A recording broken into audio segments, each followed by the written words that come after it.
Sejam bem-vindos ao Teologia Atri, Teologia para a Vida, e vamos continuar acompanhando as leituras aqui da semana.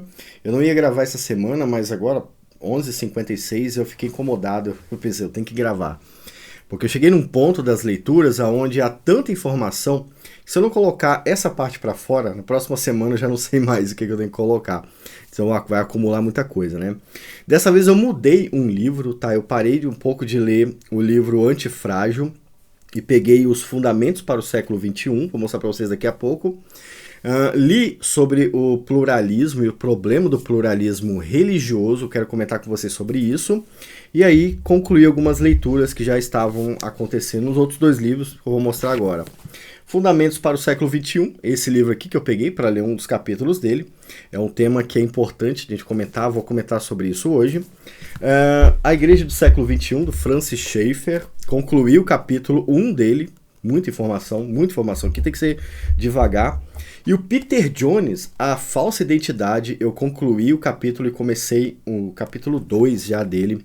Quero comentar um pouco sobre esta questão aqui, que é bem interessante e bem atual, diga-se de passagem, né? Vamos começar então dos fundamentos. Antes de começar, curta o vídeo, se inscreve no canal e olha só, esse é o vídeo 3, né?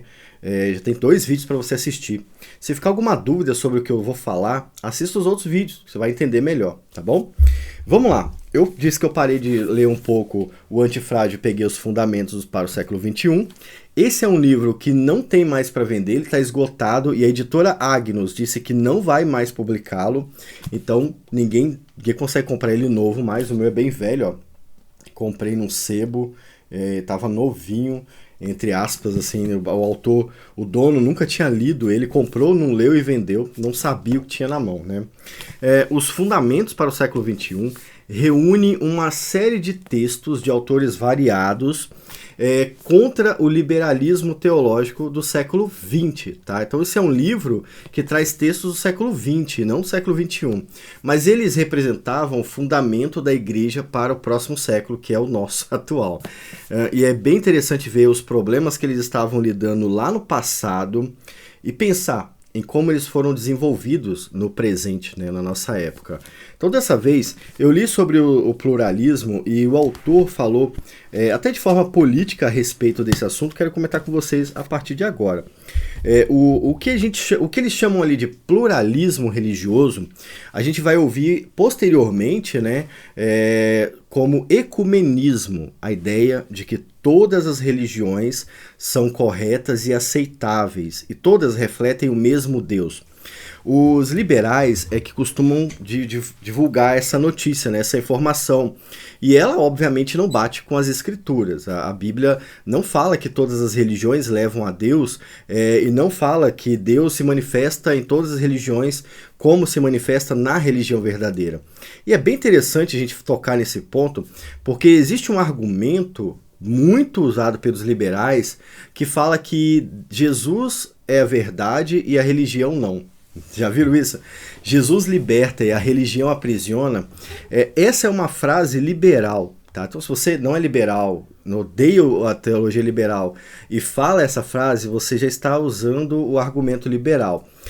O liberalismo cria essa ideia para que você abandone a religião verdadeira e assuma que todas as religiões ou são boas ou são totalmente ruins, incluindo a sua religião, entende?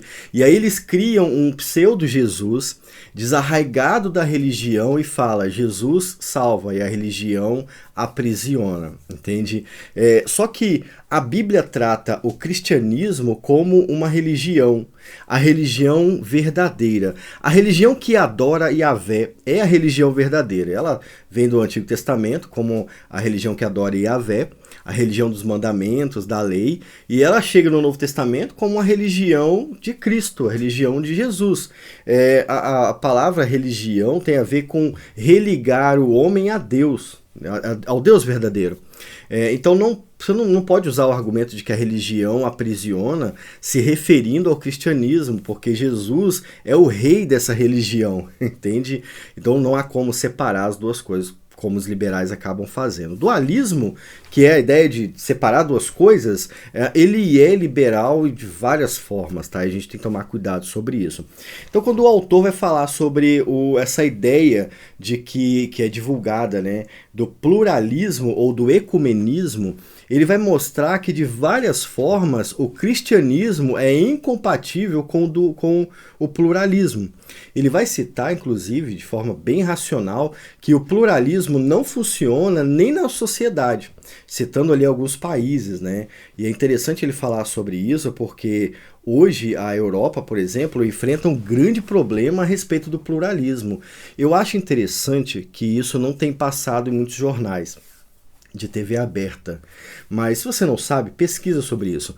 A Europa está sendo duramente castigada por se abrir ao povo do Oriente Médio e ao povo da África, tá? Então, pesquisa aí que você vai achar muita coisa sobre isso. Não vou falar muito sobre isso, porque eu não sei o que pode acontecer com o canal. Mas esse pluralismo, ele é problemático tanto para a igreja quanto para a própria sociedade. E por que ele é problemático? Porque, veja bem, eu tenho que respeitar todas as pessoas, tenho que amar todas as pessoas, mas eu não tenho que aceitar todos os pensamentos de todas as pessoas, entende?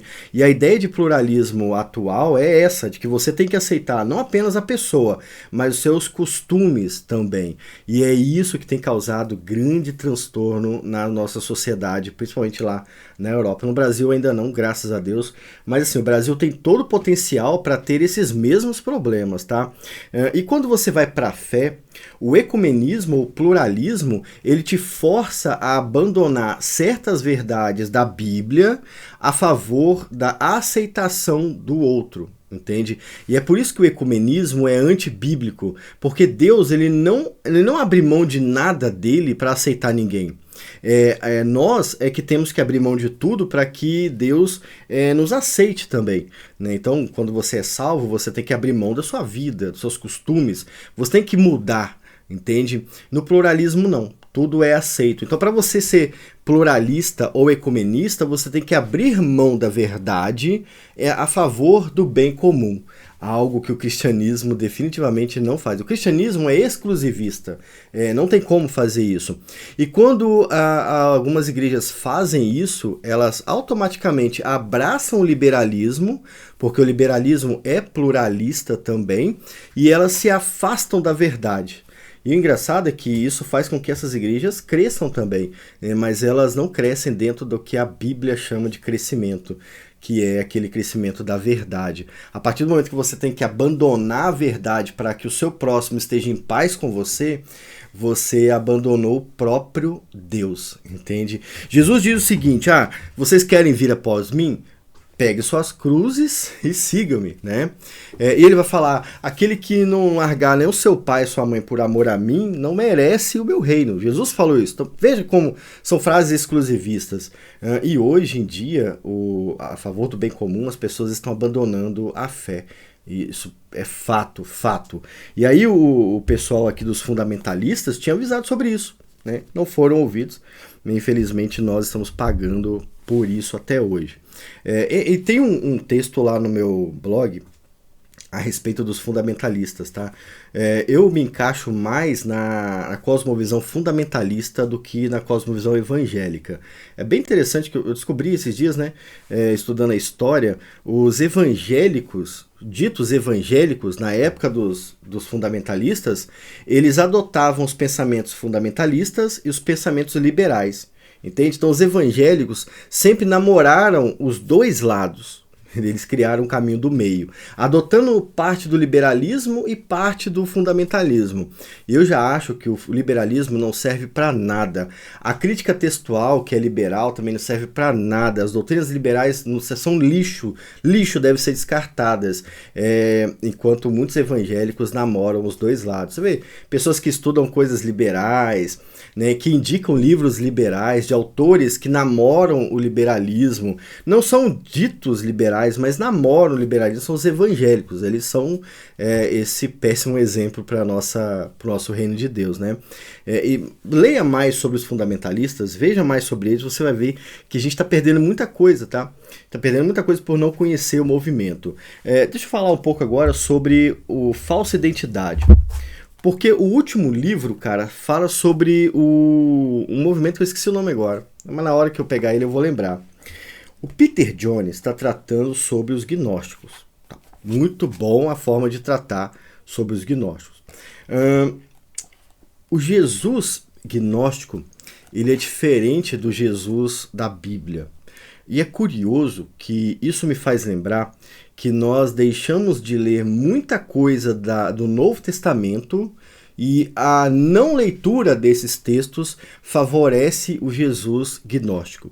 Por exemplo, o Peter Jones terminou de falar aqui no capítulo que eu li sobre o reino de Deus. Ele já falou sobre o reino de Deus, a diferença do reino de Deus para os gnósticos e para a Bíblia, né? É fundamentalmente diferente. O reino de Deus é um lugar físico, para os gnósticos o reino de Deus é um lugar espiritual que não pode ser físico, né?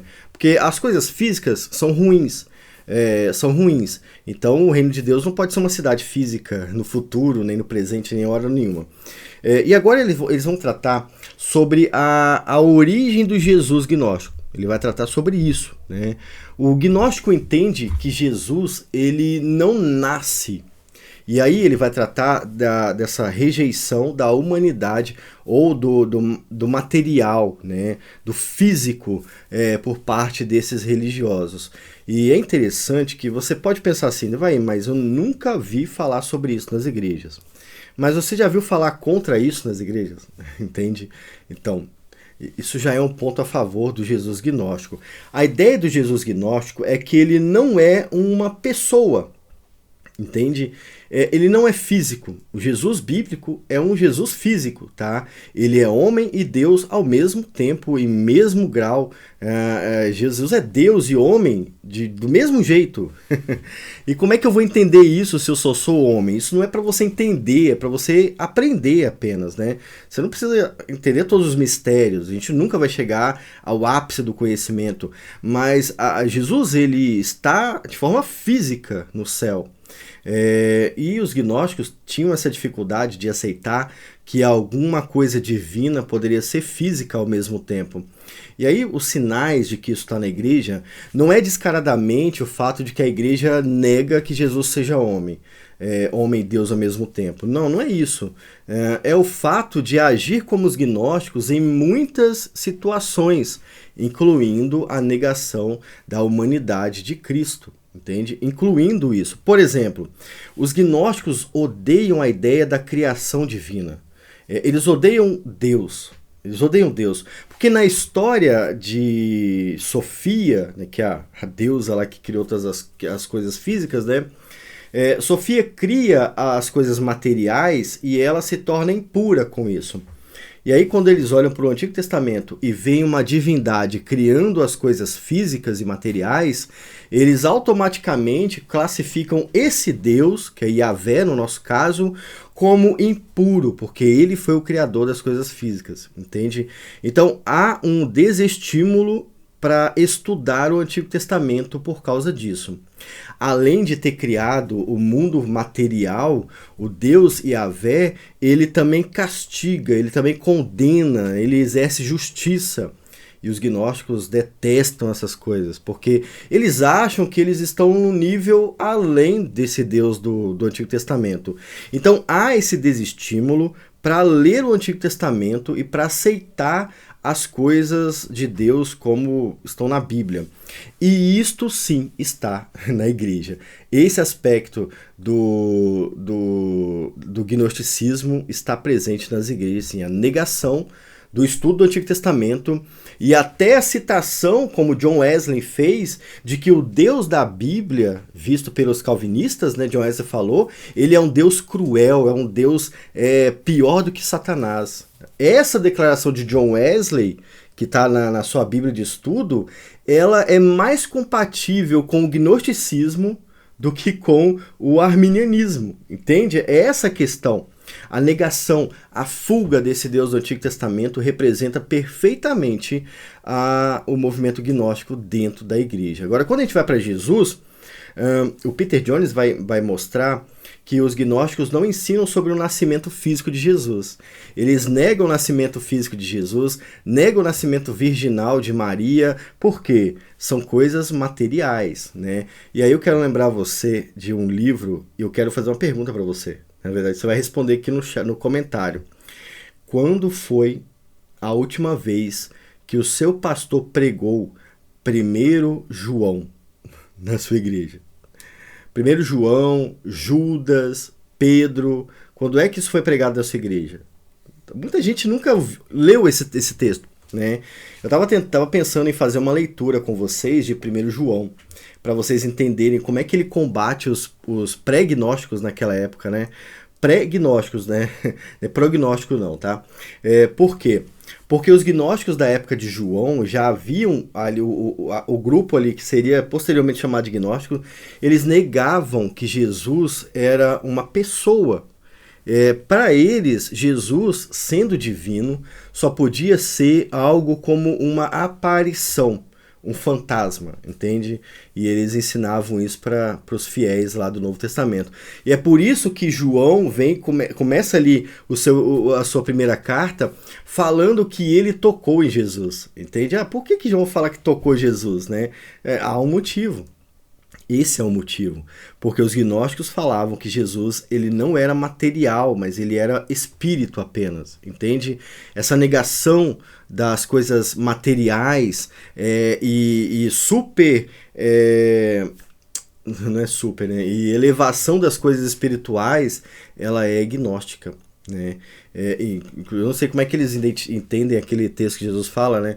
Que os adoradores de Jesus, de Deus, o adorariam em espírito e em verdade.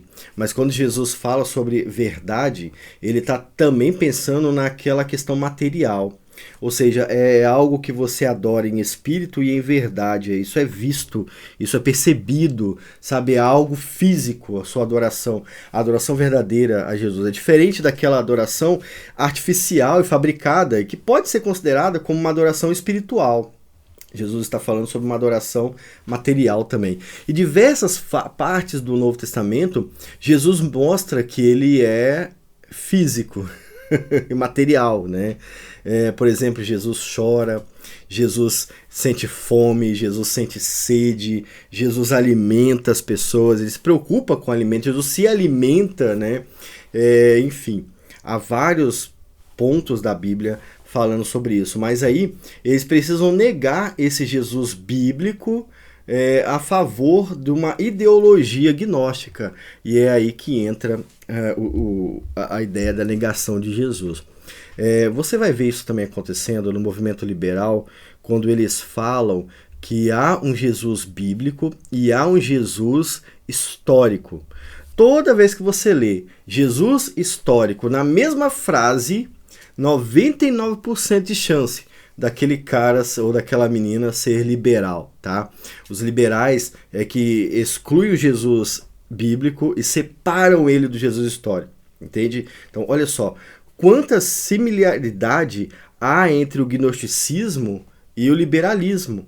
E nós estamos tratando do mesmo problema do primeiro século. Então eles nunca morreram. O Peter Jones está mostrando que isso foi forjado desde 1945, tá? E isso está sendo levantado aí pra gente até hoje, até hoje. Na outra obra do Peter Jones, que eu tô lendo aqui na área de membros, inclusive essa semana eu não pude gravar, eu não poderia gravar esse vídeo, tá? E nem o outro pude gravar então. Ele está tratando sobre como a sociedade vai tentar levantar Sofia e colocar ela no lugar de Jesus. Muito interessante. Como é que eles vão tentar fazer com que Sofia substitua Jesus? Eu estava lendo agora com a minha filha, é interessante que minha filha veio com um livrinho adventista, né? Aí eu ia mandar ela jogar fora, né? Eu falei, não, deixa ela ler, vamos ver até onde que vai dar. E aí a gente terminou lendo Apocalipse 16, 17 e 18. E um texto me chamou a atenção de Apocalipse, é onde ele fala sobre a mulher montada numa besta, né? E aquela mulher montada numa besta, ela se fazia de rei, de rainha nesse caso, e ela era adorada pelo mundo todo. A imagem feminina, fantasiada de rainha, sendo venerada pelo mundo todo, e sendo ao mesmo tempo contrária a Deus, né? Na sua testa tinha escrito todo tipo de blasfêmia, ou seja, uma deusa que se considerava uma rainha e era adorada pelo mundo. É muita coisa se encaixando assim e demonstrando que a gente está vivendo aí os últimos dos últimos tempos desde bastante tempo atrás, né? Então, cara, gostou desse assunto? Na área de membros tem mais, você vai ter mais também. Mas foi isso que eu li aqui no Peter Jones a respeito da negação do Jesus físico, tá? Então, mas o que significa para mim? Cara, eu vou deixar uma dica para você. Esquece não. Leia a Bíblia. Leia a Bíblia. Estude as cartas do Novo Testamento, tá? Isso que eu estou falando para você é uma breve introdução do problema. É muito pouco. O problema é muito amplo. Mas você estudando, você vai conseguir pegar tudo. Aqui no canal tem uma live chamada A Semente da Serpente, que vai te ajudar a entender melhor a raiz desse problema. Então, o que o Peter Jones fez nessa leitura de hoje foi nos alertar sobre a importância do estudo do Antigo Testamento e a aceitação da palavra de Deus e a luta contra aqueles gnósticos que rejeitam não apenas a humanidade de Jesus, como o Antigo Testamento e a ideia de Jesus, de Deus, de um Deus criador dos céus e da terra. Ele chega até a falar que os gnósticos lutavam contra a própria ideia de procriar-se, a ideia de gerar filhos, entende? Então, olha só, uma sociedade, cara, onde isso está acontecendo agora, sabe? A gente fica sabendo que isso tudo é religioso. A ideia de não procriar, de não ter filhos, não ter casamento, tudo isso parece só ser coisa do pecado, mas não é só coisa do pecado. Tem a ver com religião também. Mas, claro, não dá para colocar isso em 20 minutos. Então fica aí um incentivo para você ler.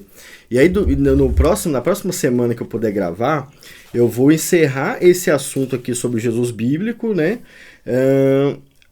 Eu não precisaria falar sobre isso, mas vamos falar, né? Falamos sobre o que os gnósticos pensam de Jesus, vou falar o que a Bíblia fala sobre Jesus. Vai ser interessante, né? Dentro do que o Peter Jones colocou aqui. O último livro, e não dá para falar que é o mais interessante, mas o livro que tá assim no topo dos topos. Ó, esse livro aqui tem como comprar ele ainda, tá? Esse e o Falsa Identidade, os dois ainda dá para comprar. O link tá na descrição do vídeo, beleza? Você só pode colaborar com o canal dessas formas, vindo aqui assistindo o vídeo, assista o vídeo todo, você vai me ajudar bastante, curtindo ele aqui embaixo, se inscrevendo nele, entra para a família Teologia EATRI. Você pode também colaborar no Apoie-se, tá aqui no lado, se você quiser ser apoiador do canal. É um projeto muito grande para apoiar o canal. Eu sei que é difícil, mas a gente está dando aí uns passos adiante aí em relação ao nosso canal.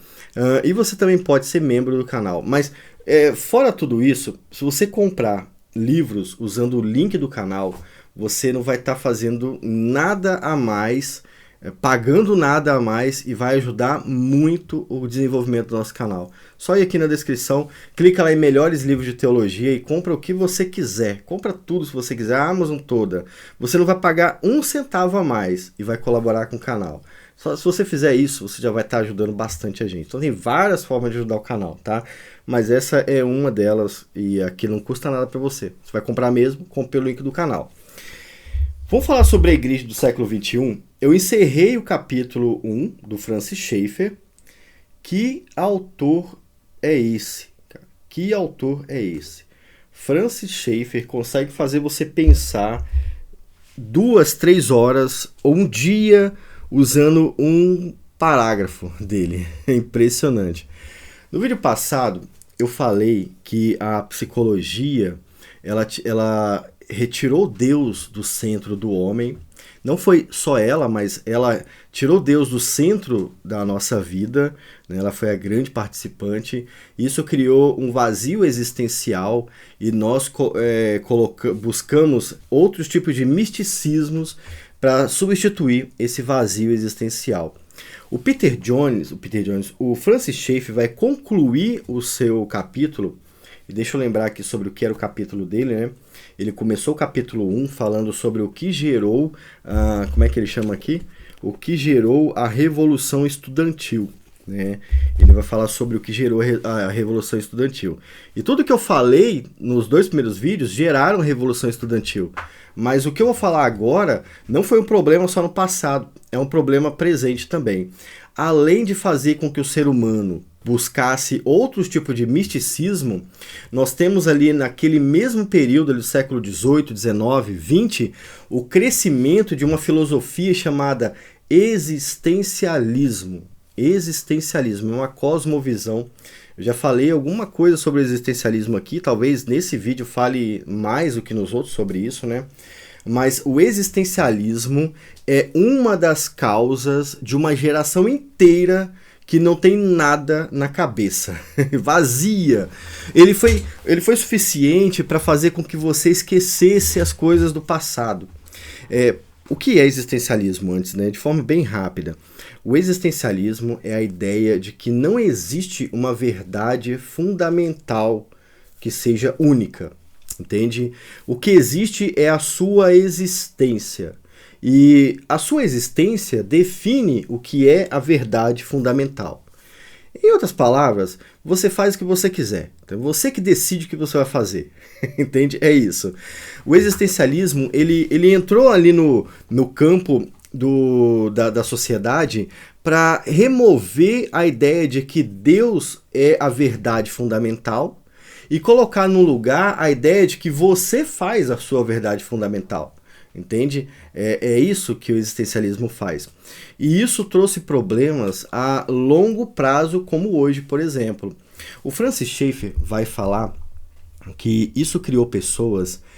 Eu vou falar agora nas minhas palavras o que eu entendi sobre isso, tá? Criou pessoas super religiosas, mas um tipo de religião diferente do padrão. Geralmente você pensa numa religião como uma coisa mística e com mistérios, né? Que venera uma imagem ou uma divindade.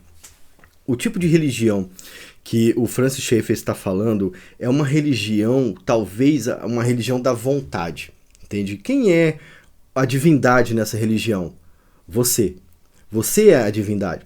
Então você não tem que obedecer a Deus, a Yahvé, a Buda, a Alá. Não, você não tem que obedecer a ninguém disso. Você só tem que obedecer você, entende? Você é o seu próprio Deus. Isso soa muito como a religião telema, né, que é a religião da vontade também.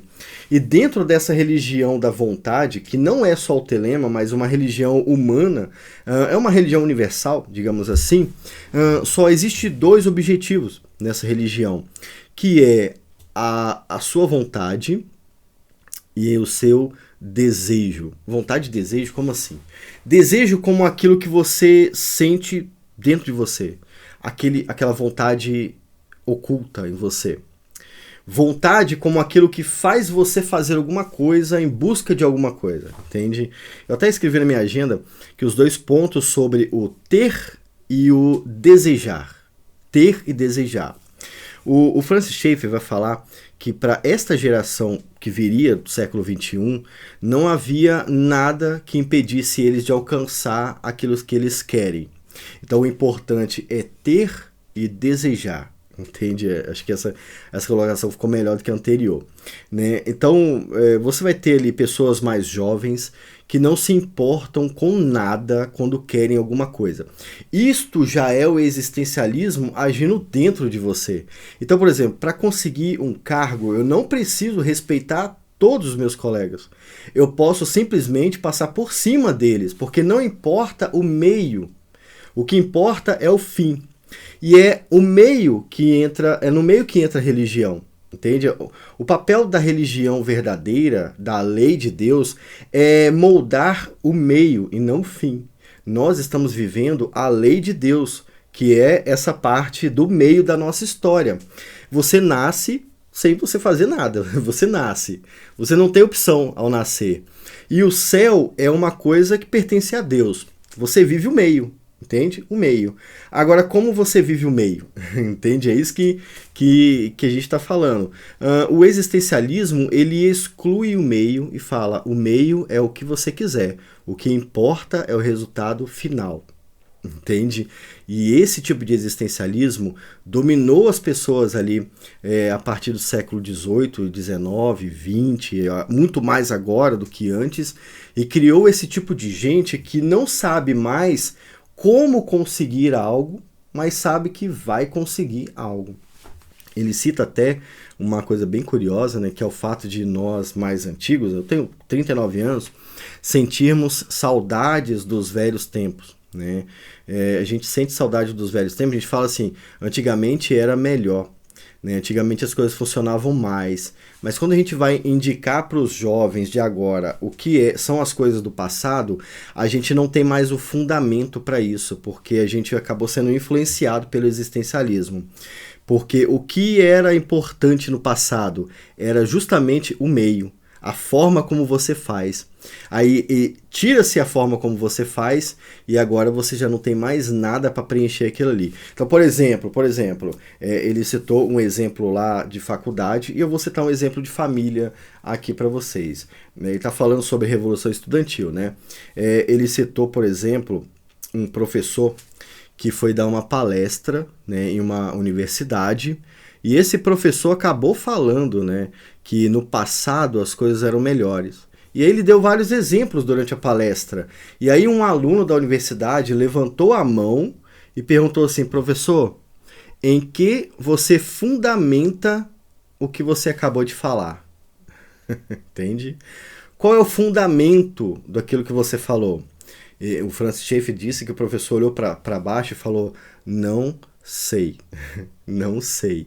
E que sentido é isso? Vou citar um exemplo prático para vocês entenderem, porque como o Francis Schaeffer estava falando de universidade, né, pode ficar difícil. Hoje nós temos, as pessoas do passado têm família, as pessoas do presente evitam família. É isso é óbvio. É claro que tem alguns jovens que querem pensar em família e a gente, como pessoas do passado, tem que falar sobre isso, né? Mas a gente acaba falhando nisso. Qual é a grande ideia do Francis Schaeffer do existencialismo como problema da nossa sociedade? Você diria que o casamento é bom? A maioria vai falar sim. Por quê? Entende? Por que eu tenho que me casar? A maioria das pessoas vai falar que é para que você seja realizado. Isso é trabalho do existencialismo. Veja bem, calma aí. Eu tenho que me casar para conseguir ter algo que eu desejo. Entende? A mesma coisa. É a mesma filosofia do existencialismo. Não importa com quem você faça isso. Não importa o meio. Não importa o meio. O importante é você ter e se satisfazer. Entende? Então, a gente vai falar, por que você tem que se casar? Para que eu consiga ter aquilo que eu quero. Não. Esse fundamento é o mesmo do existencialismo. Agora, por que a Bíblia indica o casamento? Para que eu faça a minha esposa feliz?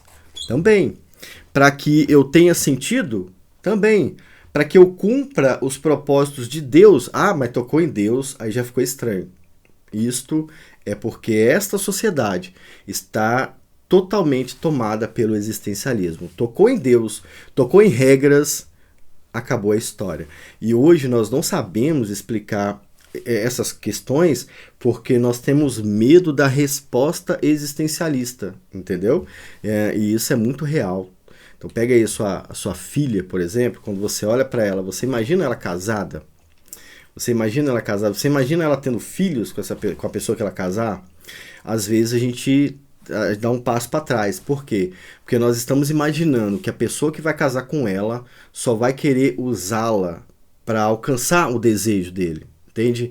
E não. Às vezes a pessoa que vai casar com ela deseja ter uma família, ele deseja ter um fruto nessa terra, ele deseja deixar pessoas aqui, ensinar essas pessoas para que elas melhorem o futuro daquelas que vão ficar, enfim, por vários motivos. Mas isso é fruto desse existencialismo do século XXI. Nós, às vezes, sentimos saudade do passado, de uma época onde o existencialismo era muito menor na sociedade e não sabemos explicar o porquê.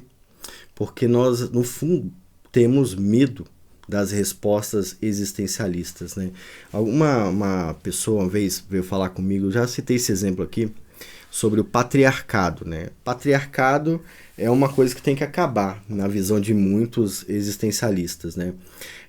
E aí ela falou que o patriarcado tinha que acabar porque era a forma do homem explorar a mulher. Veja bem, eu não estou dizendo que isso não aconteça.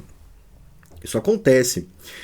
Mas eu perguntei para ela se os avós dela morreram casados, entende? E aí sim, eles morreram casados. E aí já ficou a questão, né? Então, obviamente, o seu argumento contra o patriarcado não é real. Ele é ilusório. E por que que eles morreram casados? Porque um vivia para o outro, entende? Esse é o sentido de se casar. Um viver para o outro, satisfazer o outro.